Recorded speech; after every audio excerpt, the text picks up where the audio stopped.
Hello hi समस्ते केमती अछंती कोन अछंती आपण मानको सुनिनिया एक्सप्रेस चैनल को आपण मानको स्वागत सायराम करंतु समस्ते भले थांदो। आज मु आपण मानको सहित टिके डिफरेंट चटनी टिके करबा आ एई चटनी आपण माने डोसा सहित किंबा पकोड़ी सहित जहा सहित भी खाई परबे बहुत टेस्ट भी लागबो।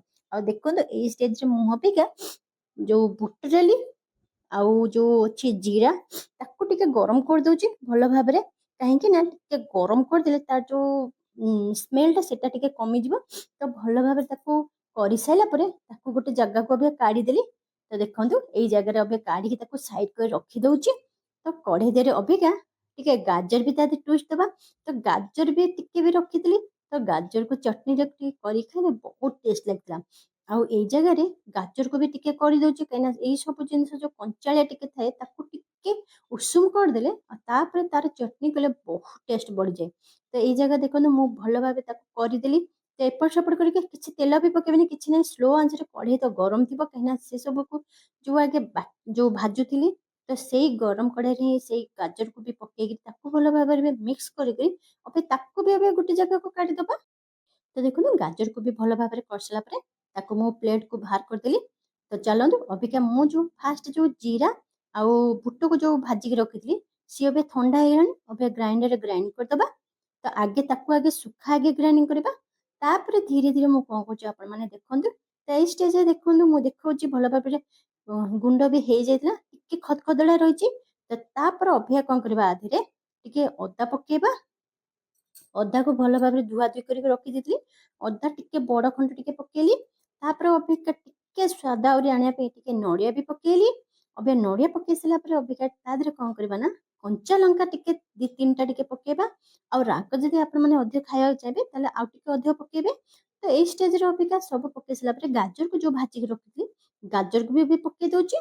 तो गाजर को भी अबे भलो भाबे अबिका जतिके सब थिला सब प्लेट पोछि पोछि पके दबा काहेकि टिके छाड़िबा सब पकेकरी भलो भाबरे आकू कोन करबा ना ताकू तादरे आ टिके खट्टा टिके टेस्ट आनिया पे देखंतु तेंतुली ए तेंतुली मोर एटा मंजीर छड़ा तेंतुली अछि। तो मंजी छड़े के रखितली जदि मंजी थिबो ताले आपण माने मंजी के छड़े के रखिबे। तो पानी दे टिके बतरे देबे तो बतरे देले से आपे भलो भाबरे भारी जिवो। तो तेंतुली पके देले तेंतुली पके सला परे एठी चीनी भी टिके पके देले काना टिके खट्टा मिठा दरकार। तो लूण अबिका स्टेज पकेनी तो लूण अबिका पछे पकेबी। तो देखंतु एठी भलो भाबरे एठी देखौची केते सुंदर देखा जाउची कहले आउ हेई साला पर तो बहुत सुंदर हेतला आ खाइबार भी बहुत टेस्ट हेतला। तो देखंतु सेई सुखा आगे मु बाटी देली जेमति कहली पानी भी देई नथली सब को भलो भाबरे अबे बाटी के नै आसिली। तो तळ ऊपर करि दउची एई जगह रे बास्ना भी तार बहुत सुंदर आस्तला। तो सब करि साइला परे अबिका कोन करबा ना आउ गोटे ट्विस्ट अछि जेमति कहली पानी भी देई नथली अबे देखंतु सब सेमति सुखा अबे बाटुतिली। तो अबे टिके धनिया पत्र भी टिके दे देले तादरे। तो देखुछन त केते भेराइटी चटनी आपण माने एमति करि करि घरे खाइबे केमति कोन लागला आपण माने मते कमेंट माध्यम में जणाइबे। आपण माने मु जानची एमति करि नथिबे जदि भी करते मते कमेंट माध्यम में जणाइबे। तो देखंतु एठी मु सब देला परे अबे टिके हल्का पानी अबे देई दोची जदि आगु जदि दरकार हो तादरे भी आ टिके पानी देकरि भी बाटिबा। तो देखंतु ए स्टेज रे मु अबिका केते सुंदर देखा जाउची सब पके सला परे धनिया पत्र अबे पकेली धनिया पत्र लास्ट पकेबे। तो देखंतु बाटी के नै आइली तो मते आ टिके पानी लागितला तो आ टिके पानी देके मु भलो भाबरे अबे ग्राइंडिंग करथिली। ए जगह देखंतु अबिका स्वाद अनुसार भी लूण पकेगिरी ताकू हमें कोन करबा गोटे जगार बाहर कर दबा। आ जगार ताकू हाँ लूण पकेबे आ टिके भी भुले देबे काना लूण पके टिके भुले देले बहुत भलो भी आ जहा भी खंड खंड टिके भी थिबो सी भी मिक्स हे जिवो। आ एठी भलो भाबरे हे सला परे मु आकू गोटे जगार अबिके काच बाउल रे बाहर कर दोची। आ ताकू भलो भाबरे बाहर कर सला परे आपण माने चाहिबे एमिति भी खाई परबे न हेले आउ टिके स्वाद बढ़िया पे तादे टिके बघरा दबा। तो चलंतु बघरा भी केमिति कोन होची आपण मानक सहित देखौची। तो देखुन जेमति कहली केते सुंदर देखा जाउची आकु खाली भी खाई परिबे बार बार काहे की कहूची ना आकु खाली भी बहुत भी टेस्ट हेतला। आ चलंतु अबिका बघरा रे भी रेडी करबा। एटी कढ़ई मोर ऑलरेडी बसे देची अबिका रिफाइन तेल अबिका देली। तो रिफाइन तेल को भलो भाबरे गरम करिया पे भी छाडी दबा टिके गरम ହେଲା ପରେ ତା ଦେହରେ ତାर पुणी जो बघरार सब प्रोसेस आरंभ करबा। तो एई जगह देखंतु कढ़ई की मु बसेची भलो भाबरे भी एई जगह भी गरम भी हेई आसिलानी। तो मु अबिका एटी हाथ एटी करके देखिबे जे माने तेलटा गरम हेला ना नाही। तो देखिली हाथ हाँ ଠିକ୍ ଗରମ ହେଇ ଆସିଲାଣି। ତ ଏଇ ଜାଗାରେ ମୁଁ ଆଗେ କ'ଣ କଲି ନା ଟିକେ ସୋରିଷ ପକେଇଦେଲି।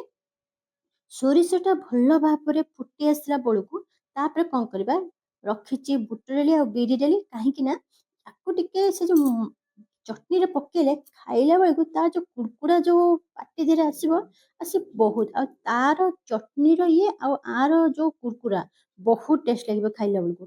ତ ଦେଖନ୍ତୁ ଭଲ ଭାବରେ ପକେଇକି ତାକୁ ମୁଁ ମିକ୍ସ କରୁଛି ତେଲ ଦେହରେ, ତାକୁ ଭଲ ଭାବରେ ସୋରିଷ, ବିରି ଆଉ ବିରି ଡାଲି, ବୁଟ ଡାଲି ସବୁକୁ ଭଲ ଭାବରେ ଏଇଠି ମୁଁ କରିଦଉଛି, ମିକ୍ସ କରୁଛି। ତ ଭଲ ଭାବରେ ହେଲା ପରେ ଏଠି ଦେଖନ୍ତୁ ମୁଁ ଆଞ୍ଚ ବି ହାଇ ବି ରଖିନି, ସ୍ଲୋ ଆଞ୍ଚ ରଖିଛି। ତ ମିଡିୟମ ଆଞ୍ଚରେ ତ ଏଇ ଜାଗାରେ ଟିକେ କଲର ଚେଞ୍ଜ ହେଲା ପରେ ବିରି ଡାଲି, ବୁଟ ଡାଲି ତା ଦେହରେ କଞ୍ଚା ଲଙ୍କା ଯଦି ଚାହିଁବେ ଆପଣମାନେ ପକେଇ ପାରିବେ, ନହେଲେ ମୁଁ ଯେମିତି ଶୁଖିଲା ଲଙ୍କା ପକେଇଲି ତ ଆପଣମାନେ ଶୁଖିଲା ଲଙ୍କା ବି ପକେଇ ପାରିବେ। କଞ୍ଚା ଲଙ୍କା ବି ତା ଦେହରେ ଅଲରେଡି ତ ବାଟିଛି, ତ କଞ୍ଚା ଲଙ୍କା ବି ଦେଲେ ବି ଭଲ ବାସ୍ନା ବି ଦିଏ।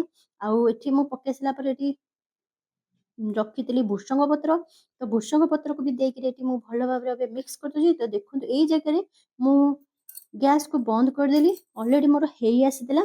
ତ ଲାଷ୍ଟକୁ ଆ ଦେହରେ ଟିକେ ହେଙ୍ଗୁ ପକେଇବା, ପକେଇକି ତାପରେ ବଘରାଟା ରଖିଥିବା ବାଉଲରେ ଚଟନୀକି ସେଇଥିରେ ନେଇକି ଏବେ ପକେଇବା। ତ ପକେଇ ସାରିଲା ପରେ ଅବିକା ହେଙ୍ଗୁ ପକେଇଦେଲି ଯେମିତି କହିଲି, ତ ଭଲ ଭାବରେ ପକେଇ ପୁଣି ଆଉ ଟିକେ ମିକ୍ସ କରିଦେବି। ମିକ୍ସ କରିସାରିକି ଦେଖନ୍ତୁ ଆଣିଲି, ଅବିକା ତା ଦେହରେ ଅବିକା ମୁଁ ପକେଇଦେବି। ଆଉ ପକେଇ ସାରିଲା ପରେ ତାର ଟେଷ୍ଟ ବି ଆଉ ଟିକେ ବି ବହୁତ ଭଲ ଭାବରେ ବଢି ବି ଯାଇଥିଲା। ଆଉ ଯଦି ଆପଣମାନଙ୍କୁ ଏଇ ଷ୍ଟାଇଲରେ ଯଦି ଆପଣମାନଙ୍କୁ ଭଲ ଲାଗିଥିବ ତାହେଲେ କମେଣ୍ଟ କରିକି ଜଣେଇବେ, ସେୟାର କରିବେ, ସବସ୍କ୍ରାଇବ କରିବେ, ଲାଇକ୍ ବି ମଧ୍ୟ କରିବେ। ଆଉ ଚାଲନ୍ତୁ ପୁଣି ଆଉ ଗୋଟେ ନେକ୍ସଟ ଭିଡ଼ିଓରେ ଦେଖାହବ। ରହୁଛି, ବାଇ।